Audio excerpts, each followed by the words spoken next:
What's going on, my friends? Welcome to another episode of the Whole Health with Rob Carney podcast. And this episode is going to be a little bit different. I'm joined by my friend Denise Tonkin, and she's going to be asking me some questions, and I'm going to be answering them. And the topic at hand here today is cold exposure. So I've had a good amount of experience over the past few years going into ice baths, utilizing cold showers, jumping in the ocean when it's nice and chilly. And so I'm here to share a lot of the common concerns, a lot of the how-tos, just the basic ways to get into the world of cold exposure to reap all the benefits. Because if you follow any health practitioners on social media, you may see that the cold exposure hype train is at an all-time high.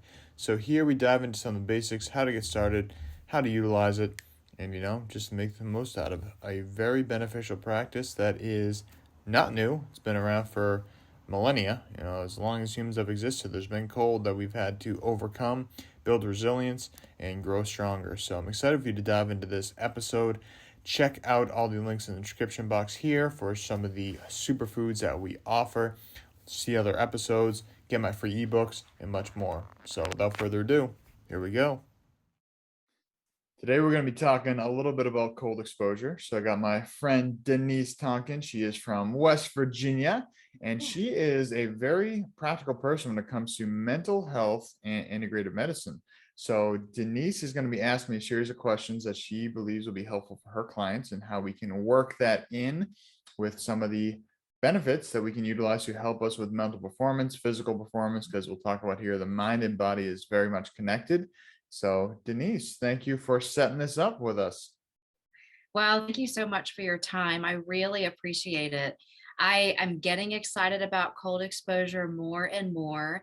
I started hearing about it for me probably about a year ago, and I've just started to teach it to my clients little by little. And I knew that you were one of the best people in my tribe to be able to talk about this. So I thought we could just do more of a full time today, just doing a little bit of a teaching and have a resource for everybody on this. So thank you for your time. Absolutely, I love it. So, before we kind of get into the Q&A section, just to give everybody a little bit of background. So, when I was a junior in college, I had an assignment to basically look up any sort of health topic that interests me. And so at that point, I looked up, testosterone. How can men boost testosterone? And one of the key links that I kept finding, the simultaneous, conjunctions was cold exposure. Oh, Oh, cold exposure can be great for men's testosterone. And then I found out there's so many other benefits to that as well. So that kind of was my little interest point was, oh, this is great for men. But then as I did more research, I was like, wow, this can actually be great for everybody, not just for men.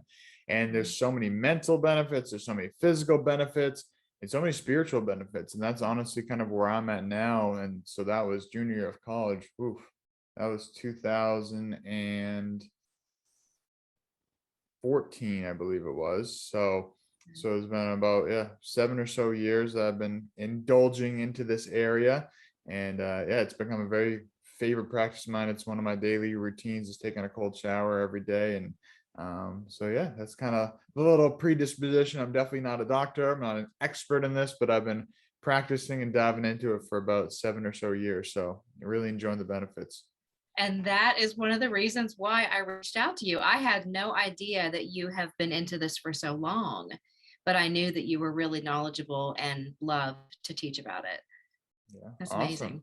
Absolutely. I'd love to have you fire away some of those questions and we'll rock and roll it. Okay, so I thought we could just start out with what is cold exposure? When I talk to people about using that term, what is that? What does that mean? Absolutely. So, cold exposure to me is really just exposing your body to any level of cold that is below body temperature, is the way I look at it. It could be very mild. You could take a 70-degree bath, and that would be, relatively cold exposure. Very mild cold exposure that I wouldn't call it, maybe cool exposure is what would be a better term for it. But there can come in many forms. If you're in the winter, if you walk outside with just a t-shirt on, you're getting cold exposure. You're exposing your skin to cold. You're getting some cold exposure on your arms.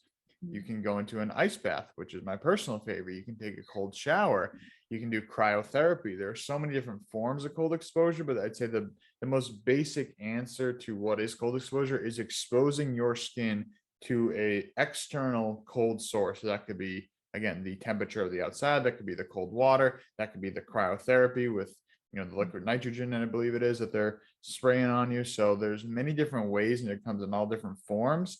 Obviously, when you live up north, cold exposure in the winter is pretty abundant.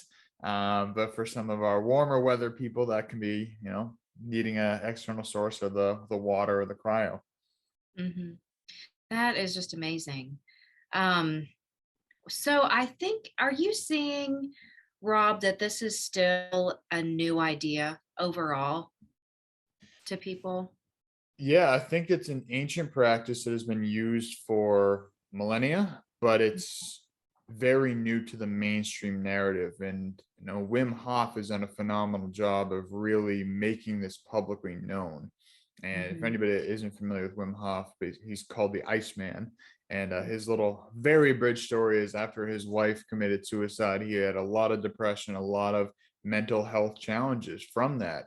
And he found that when he jumped into the cold lake, he's from the Netherlands, so they get very cold up there, that all of that stress, depression, anxiety would just go away. And he said that was his only form of medicine that would help him to get through that difficult time.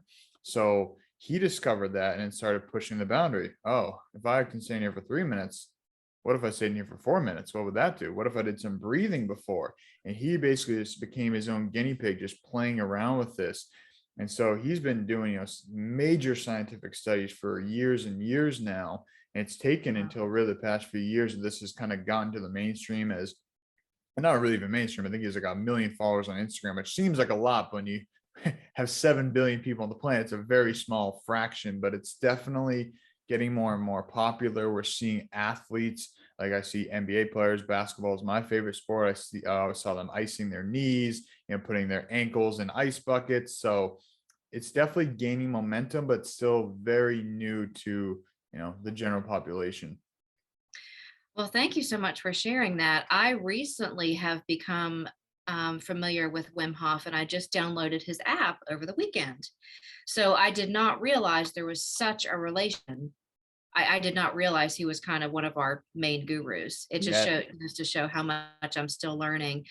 So his story, that was kind of riveting for me to hear. So he endured pretty severe trauma, Yes. which is what, a main area that I treat is just this trauma with all of the residual effects: depression, anxiety, anger, grief. And so he found right off that cold exposure was helpful for him wonderfully in the mental wellness arena. So that is just amazing to me. So Yeah, and thank I you can for. say from my own experience, once when you're sitting in a cold bath, a cold lake, whatever that, like for me, full body immersion is, all the idea, you can't focus on the stress that's going on because your main focus is, holy moly, I am so cold right now. I need to stay warm.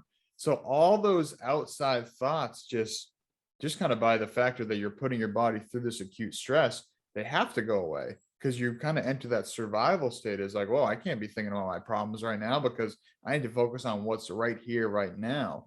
And there's so many great benefits that, we could get into. They're great for inflammation. It's great for circulation. As someone who's always had bad circulation in my hands and feet, my hand Mhm. circulation, my foot circulation has gone a lot better since that because it's basically you're flushing all this warm, fresh blood to your extremities and to all your organs to warm it up because you're in this cold environment. So it's training your body to adapt physically to the cold. And honestly, at this point, what I get the most out of is the spiritual benefits and the mental benefits. Where at first I did it for the physical benefits, like I mentioned, boost testosterone, muscle recovery, all those type of things. But now I recognize that it's beyond that. And when I go to the ice, because every time I go to the ice, there's resistance. And we have a Mhm. group here in Boston called Ice and Iron. So once or twice a month, we meet up. We do a lot. It's like a half day retreat, and the ice bath is a big part of it. And every time we get to that tub, there's always resistance. There's always we joke, we're saying, oh, maybe we won't just do the ice today. We'll let our participants do it, and we'll just kind of coach them through it. But obviously, we gotta lead by the forefront. But every time there's resistance, and every time there's that that moment of getting in and that initial, we always say the first 15 and 30 seconds is the hardest because there's that initial jerk response like, oh, this is cold, this is painful. And then we're like, no, it's not painful, it's just cold. It's Oh, not painful, it's just cold. I Because love that. we associate discomfort with pain, but just because it's discomfort doesn't mean it's painful. It's just cold. And then once we get past that, we recognize, yeah, I'm just cold. And you're breathing for 15, 30 seconds. Then there's just this period of peace. And that Mm, could last 10 seconds, that could last 10 minutes. Most wow. people, they last in the tub for, let's say 90 seconds to 2 minutes is kind of the average. So there's a Okay. small window of peace in there. But once you get past that initial threshold, and it's almost like bliss. Like you're in this whole different world, which is and not something we put ourselves through on a regular basis. That's amazing. That is amazing. So, Rob, that is something I've heard is that cold exposure does help us over time to build resiliency. So I think a question that I may get a lot, and a question I've heard people ask before is, okay, so whenever I'm done, does it all just come right back? Is that really worth it? So can you talk a little bit about after you're out of the cold shower or walking in the snow or whatever it is, how to over time, how does this help with our mental wellness? Sure. So the way that I look at it is if you're taking a cold shower when you first wake up, if you're a morning shower person, which I'm a morning shower person, some people shower at night, which if you shower at night, it's great to cool your body down before you go to bed. It's good to have a cool body when you're sleeping. So there's that benefit. But in the Yes. morning, if you're waking up and taking a cold shower very early on, you are accomplishing something very difficult very early on in the day. And that's a win. That's a win to start off your day with, or a win to end your day with. Boy, that's cool. So the way I look at it is, like I said, there's always going to be resistance. And if you are actively choosing to say, hey, I feel the resistance right now, I acknowledge the resistance right now, but I'm going to do this anyway, you are pushing through, you are building resiliency, you are building mental fortitude because it's all in your head. Like I said, we think, oh, it's just painful, but it's like, no, it's just cold. Like it's okay. You're not going to die. It's just cold. And Mhm. and sometimes you see people get in the ice bath and they're freaking out, kind of that like that panic response. And then we coach them, hey, breathe, keep breathing. And then after 15 seconds, they're Mhm. through it. And then it's like, whoa, where did that come from? And we've had people say, some people who have struggled with anxiety that come to Ice and Iron. They say, this is the first time I felt calm in years. This is the first time I felt peace in years. This is the first time I felt in tune with my body in years. Like just some of the things that we hear people share at the end is like it's incredibly moving to hear how such a short window of time, again, 2 or 3 minutes, can really change everything. And so for me, when I step up to that and I stand in the shower, and some people turn it cold and then step in. I like to just look at it and say, wow, this is going to be really cold. And then just turn it and just let it come down. And I'm breathing. That's the biggest thing, is controlling the breath, because a lot of, stress response, anxiety response is improper breathing. If we're breathing through our mouth shallowly into our chest, that is activating that stress response. And anytime I feel anxiety coming on, which I'm not a very anxious person, when I feel moments of anxiety, it's always when I'm not breathing effectively. So when Mhm. I'm getting into the cold exposure, I'm forced to connect with my breath because the breath is my anchor. So even just by focusing on breathing, that's calming my nervous system down. That's Mhm. getting me into that parasympathetic mode. That's grounding me. That's getting rid of that anxiety. And if I just try to hype myself up and go into the ice, I'm not going to last very long. But if I find that peaceful place, that controlled breath, I'm again building up that muscle. And just like if somebody wants to lose weight, you can't say, hey, go run once and you're gonna lose the weight. It's like, no, we gotta build that routine over and over and over. If you walk every day for 15 minutes, that's gonna be better than walking once a week for 30 minutes. So it's just that consistent action, and Mhm. little by little, a little becomes a lot. Mhm.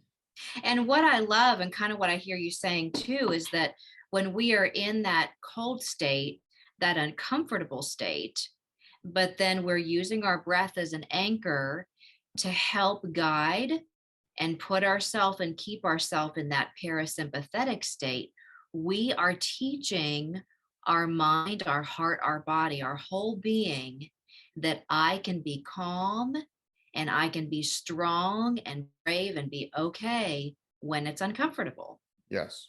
So when we leave the cold shower or cold exposure in our daily life, I think that just kind of like you said, the muscle training, it just slowly trains our brain, which I just think is amazing.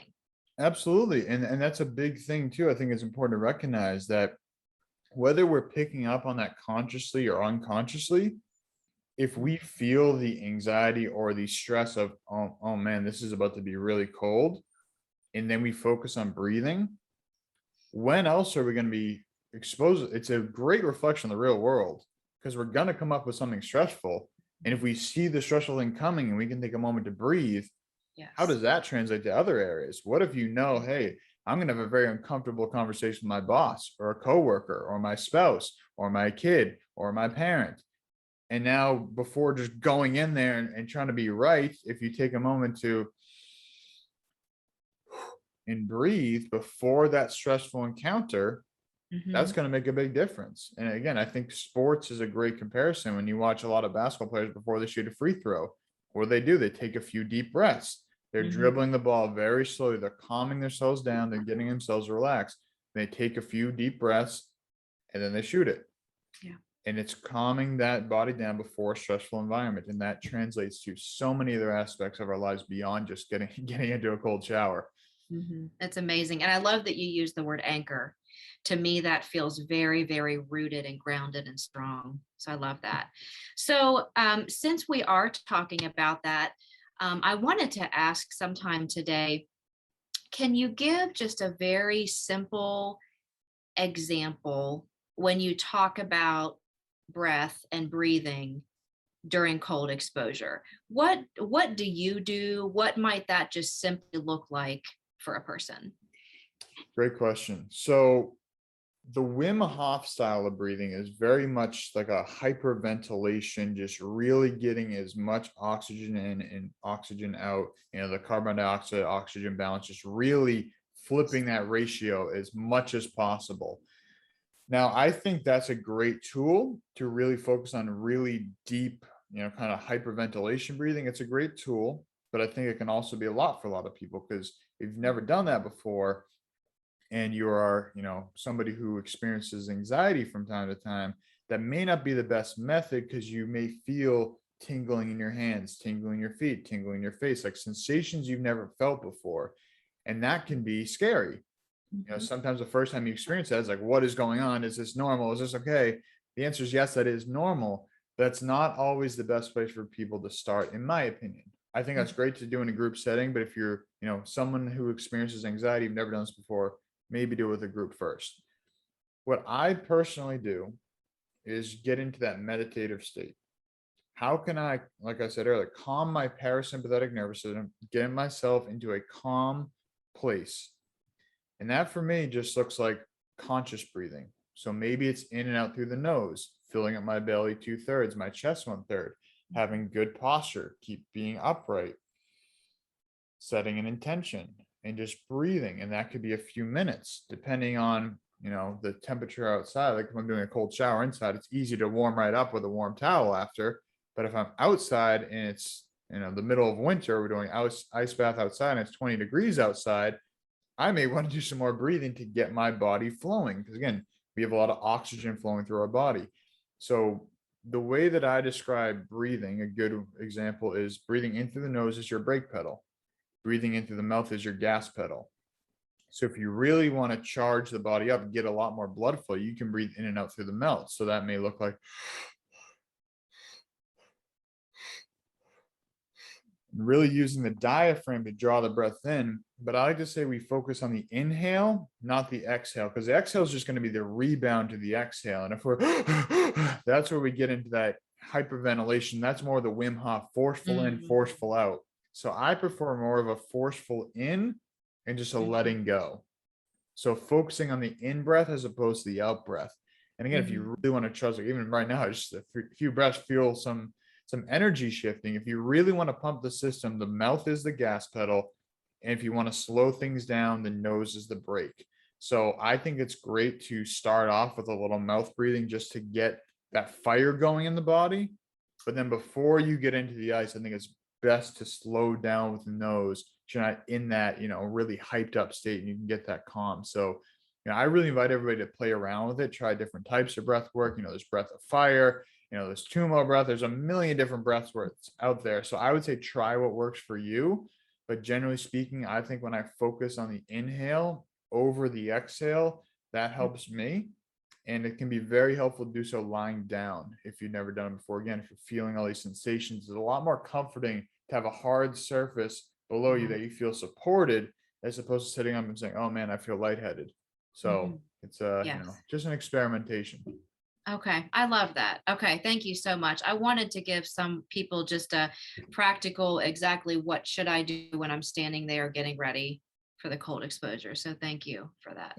Yeah, and I think another great pre-ritual is stretching, moving the body, getting some fire going in the body. So that's what we do at Ice and Iron. We'll do a movement session, whether that's a workout or people do yoga, but just getting the body activated and then the breath work. And if you pair the two, now we got that mind-body connection. Everything's firing all cylinders. You got a lot more inner warmth, and it's gonna make it a lot easier when you go into the cold. I love that. And you're thinking like just 30 seconds to a minute or two for breath work? Yeah, I think it again something for people to play around with. How long do you last? How does it feel when you do 30 seconds? Again, for me, I feel like I can tap into that state a little bit quicker than I used to, just from muscle memory and practicing it. But I'd say maybe a few minutes to start. It could be 3 minutes, and people start Okay. there. And now you can blend your meditation practice with your cold exposure practice and work the two together. Yeah, that's beautiful too. I love teaching meditative statements as we breathe in and out. So that would be a beautiful pair before cold exposure. Absolutely. So, so we're kind of talking about showers right now, and you've mentioned the ice baths. Can you talk about just the various ways, I guess, that we can do cold exposure? I've heard of several different ways, and I'm thinking too of maybe some ways for beginners. What are some easy, simple ideas? And I know you can get real creative. Like my doctor mentioned, my functional medicine doctor, he's so wonderful. And he mentioned that he just likes to walk outside in the wintertime in his bare feet and get the mail. Yep. It can be as simple as that. So, what are some simple, easy ideas for a beginner that wants to start, but Well, doesn't need want to do an ice bath right away? Yeah, well, your functional medicine doctor took the words out of my mouth. That's, one of my first steps is, hey, just don't put shoes on when you go to get your mail, because that could be, depending on where your mailbox is, that could be 15 steps, that could be 150 steps. So Mhm. that's a great place to start is, for me, I barely wear shoes unless I have to go into a store and I have to wear shoes. I mean, if I'm around the house, I'm barefoot. If I'm walking outside, I'm barefoot. So even into the winter, unless I'm going for a walk down the street, at some point it's like, I gotta protect my feet if there's, chemicals on the ground from ice melt and all that. But, anytime we can be barefoot, the better. And that's a whole nother topic to get into. Yes. But, I think that starting these things in the warmer months is also a great time. We're recording this in the fall right now. This is a great time before it gets to winter. Hey, start walking outside barefoot, get your feet toughened up. It's going to be a little cool starting soon. So it's a great place to start to get your resilience up very gradually, starting in the cooler months and then waiting till it gets to the colder month. Now you've already got a little resiliency there. So Mhm. walking outside barefoot's a great one. Yeah. Like I said earlier, maybe instead of when you go to your mailbox, you don't put a jacket on, you just leave your t-shirt on. Mhm. How does that feel? You're only out for 30 seconds. Again, it's not painful, it's just cold. So it's a lot of these little things. And I think the easiest way that we all, for the most part, have access to is a shower. And hey, you can save some money taking cold showers, not paying for heated water. That's true. So, so what I say is the best thing to do is at least end your shower with cold. And that could be 5 seconds, that could be 15 seconds, that could be 2 minutes, depending on how long a shower you take. But closing the pores up, tightening up the skin and getting the inflammation down, just that last blast of water doesn't dry out the skin as much. Like if I end a shower hot, my skin just feels really dry afterwards. So I'd say the best place to start with cold shower is just end it cold. And again, that could be 5 seconds, that could be 15 seconds, but just get it on there, feel it, you're done. Cool. And Rob, does that need to be immersion like over the head too? Like we need to really let that cold shower be full body? That's best, but I'd say, if you get it on your chest and your back, those are really good areas. That's where all your organs are. So that's going to be a great place to start is your chest and your back. The head is definitely the hardest. Mhm. The extremities, the hands and the feet can also be a little bit more challenging. So, maybe you start and you're just getting on your thighs, your chest and your back, just kind of start there, see how that feels, then work up more, then try the other parts. Then maybe, all right, cool, 15 seconds isn't so bad. I'm going to try 30 seconds at the end. Mhm. And it's like, all right, 30 seconds is kind of that's good amount for now. Any more than that's feeling stressful. Cool. Now add 10 seconds to the beginning of the shower. And what I like to do, if I'm taking a warm shower, is I turn it on warm. And for my shower, it takes 30 seconds or so to get to that warmth. So I just feel that gradual increase in heat. And that can be a nice experience as well. So play around with ending it cold, play around with starting it cold, play around with switching it in the middle. Maybe you're cold, then it's hot, then it's cold, then it's hot, and then it's cold. And you can kind of just play around with the different parameters. And that's really, I think, what it comes down to. That's how I approach health in general. There's no one size fits all. Like do what works for you and see what works for you. Because sometimes I'll do cold, really cold. It's like, oh man, like I want to do the cold again, but it's too cold right now. All right, turn it warm for 30 seconds. And I'm gonna go cold again, and then cold and warm and cold and warm. So you can Okay. really dial it in however you want to, but I'd say the best place to start is to at least end it cold. Okay. Okay. Okay. Thank you so much. That's what I love about this is that I think it sounds extreme Totally. until you really learn and unpack it and find that it is just one size does not fit all. And it can be very minimal, it can be more extreme, really just whatever you prefer, whatever you're comfortable with, and what works for you. Doesn't always work for the next person. That's what I love about it. And I love that even just 5 seconds, you start getting the benefits. Right.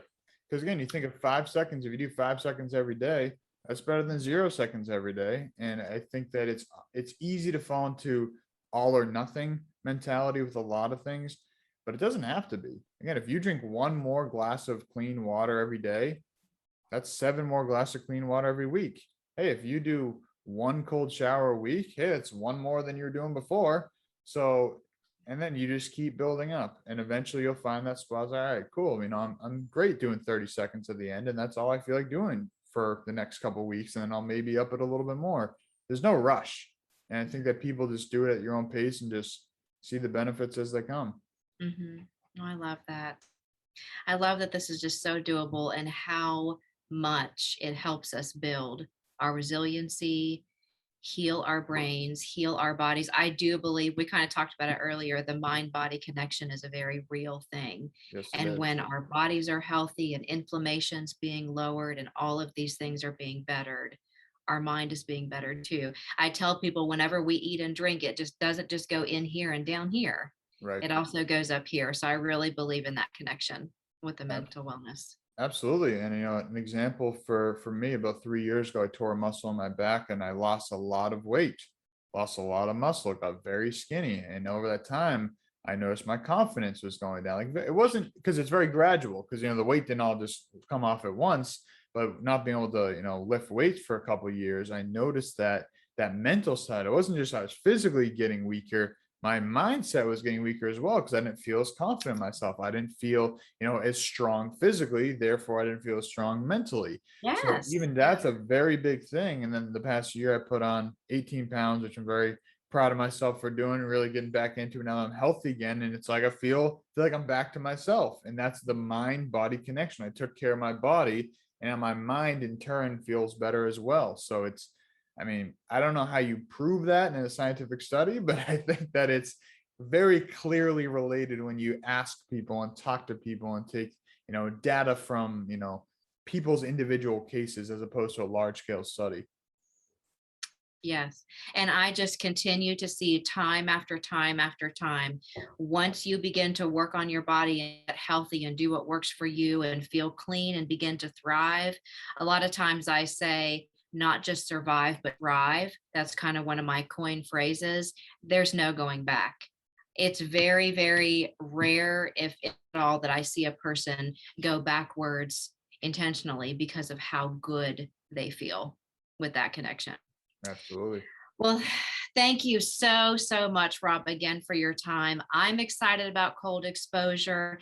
I'm beginning to get my tribe and my clients here excited about it. And this is just going to be such a helpful education and resource. So it's exciting, really cool. And I love it's not pain, it's just cold. And I think that phrase can be used for so many other areas of Yes, our it thinking can. in our life, too. Well, Denise, again, I appreciate you having this idea and reaching out to put this together because this is definitely a topic that I'm very passionate about. But realistically, there's only so many things I can talk about on a regular basis without spreading myself too thin. But this is something I love sharing, so I appreciate you setting this up.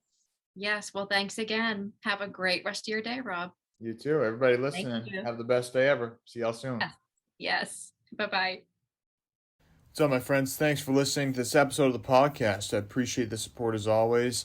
Let me know how you like this different format. Did you like having a Q&A? Do you like the typical solo cast or the interviews?